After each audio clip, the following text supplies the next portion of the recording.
आज बात करते हैं उस ऐतिहासिक पल की जिसने भारत का मुस्तकबिल हमेशा के लिए बदल कर रख दिया।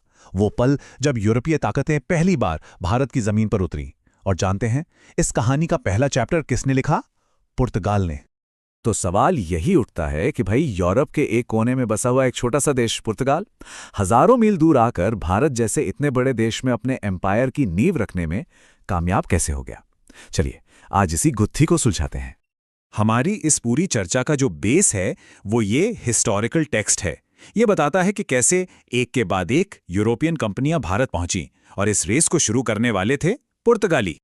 और इस कहानी का पहला हीरो, या शायद विलेन कहना ज्यादा ठीक रहेगा, वो था वास्को डी गामा। वो एक ऐसा नाविक था जिसने यूरोप से भारत तक के सीधे समुद्री रास्ते का वो दरवाजा खोल दिया जो सदियों से बंद पड़ा था। देखिए, वास्को डी गामा का भारत पहुंचना कोई अचानक हुई घटना नहीं थी। इसकी जमीन तो 11 साल पहले ही तैयार हो गई थी। 1487 में जब Bartholomew Dias Cape of Good Hope तक पहुंचे थे। उन्होंने ये साबित कर दिया था कि अफ्रीका का पूरा चक्कर लगाकर भारत पहुंचना बिल्कुल मुमकिन है। और फिर साल 1498 में वो ऐतिहासिक दिन आ ही गया।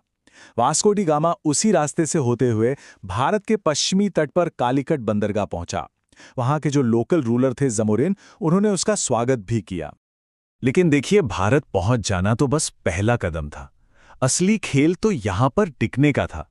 और पुर्तगालियों को ये बात अच्छी तरह से पता थी कि अगर अपनी मौजूदगी को पक्का करना है तो उन्हें किलों की जरूरत पड़ने वाली है। और पुर्तगालियों ने इसमें जरा भी वक्त बर्बाद नहीं किया। 1503 में कोचीन में पहला किला बन गया और ठीक 2 साल बाद 1505 में कन्नूर में दूसरा। ये सिर्फ बिल्डिंग्स नहीं थीं, ये भारत में उनकी मिलिट्री और ट्रेड पावर के नए सेंटर थे। अब सिर्फ किले बनाने से तो काम चलता नहीं। पुर्तगालियों ने यहां अपना एक पूरा एडमिनिस्ट्रेशन खड़ा करना शुरू कर दिया। और इसी सिलसिले में 1505 में फ्रांसिस्को डी अल्मेडा को इंडिया का पहला पुर्तगाली गवर्नर बना के भेजा गया।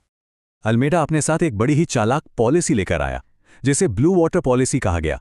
उसका मकसद जमीन पर कब्जा करने के बजाय पूरे हिंद महासागर को कंट्रोल करना था। वो चाहता था कि समुद्र में पुर्तगाल की बादशाहत हो, ताकि मसालों के पूरे ट्रेड पर सिर्फ और सिर्फ उनका राज चल सके। अल्मेडा ने तो बस नींव रखी थी। असली खिलाड़ी तो अब मैदान में उतरने वाला था। उसका नाम था अफोंसो डी अल्बुकर्क। और इसी ने भारत में पुर्तगाली साम्राज्य के सपने को हकीकत में बदलना शुरू किया। और यही वजह है कि ज्यादातर इतिहासकार एल्बुकर्क को ही भारत में पुर्तगाली शक्ति का असली संस्थापक मानते हैं। और इसके पीछे की वजहें बड़ी ठोस हैं। साल था 1510, जब अल्बुकर्क ने बीजापुर के सुल्तान से गोवा छीन लिया। ये एक मास्टर स्ट्रोक था, क्योंकि यही गोवा आगे चलकर भारत में पुर्तगाली साम्राज्य का गढ़, उसका दिल बनने वाला था। पर अल्बुकर्क की भूख अभी शांत नहीं हुई थी। ठीक अगले ही साल 1511 में उसने साउथ ईस्ट एशिया के सबसे बड़े ट्रेडिंग हब मलक्का पर कब्जा कर लिया। अब सोचिए, मसालों के व्यापार की जो मेन तिजोरी थी ना, उसकी चाबी अब पुर्तगालियों के हाथ में थी। और फिर 4 साल बाद 1515 में उसने फारस की खाड़ी के मुहाने पर बसे होर्मुज पर भी अपना कंट्रोल जमा लिया। अब जरा सोचिए, गोवा, मलक्का और होर्मुज, इन 3 स्ट्रैटेजिक पॉइंट्स के साथ पुर्तगाल अब इंडियन ओशन का बेताज बादशाह बन चुका था। तो अल्बुकर्क ने एक बहुत मजबूत फाउंडेशन तो रख दिया था, लेकिन अब जरूरत थी इस साम्राज्य को और फैलाने की, और मजबूत करने की। 1529 में नीनो दा कुन्हा को नया गवर्नर बनाया गया। जब वो 1530 में भारत पहुंचा तो उसके सामने एक ही टारगेट था। अल्बुकर्क ने जो साम्राज्य खड़ा किया है उसे और भी बड़ा और मजबूत बनाना है। दा कुन्हा ने आते ही एक बहुत बड़ा और स्ट्रेटेजिक फैसला लिया। उसने पुर्तगाली सत्ता का जो सेंटर था उसे कोचीन से शिफ्ट करके गोवा को बना दिया। और इस तरह गोवा ऑफिशियली भारत में पुर्तगाली साम्राज्य की राजधानी बन गया। बात यहीं खत्म नहीं हुई। उसने पुर्तगाली इलाकों को और फैलाया।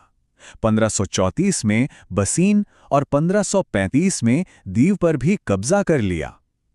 इससे भारत के पश्चिमी तट पर पुर्तगाल की पकड़ और भी ज्यादा मजबूत हो गई।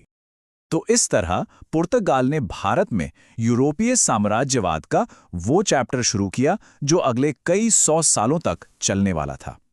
उनकी कामयाबी ने बाकी यूरोपीय ताकतों को भी भारत का रास्ता दिखा दिया था। अब सवाल ये था कि इस दौड़ में अगला कौन शामिल होने वाला था।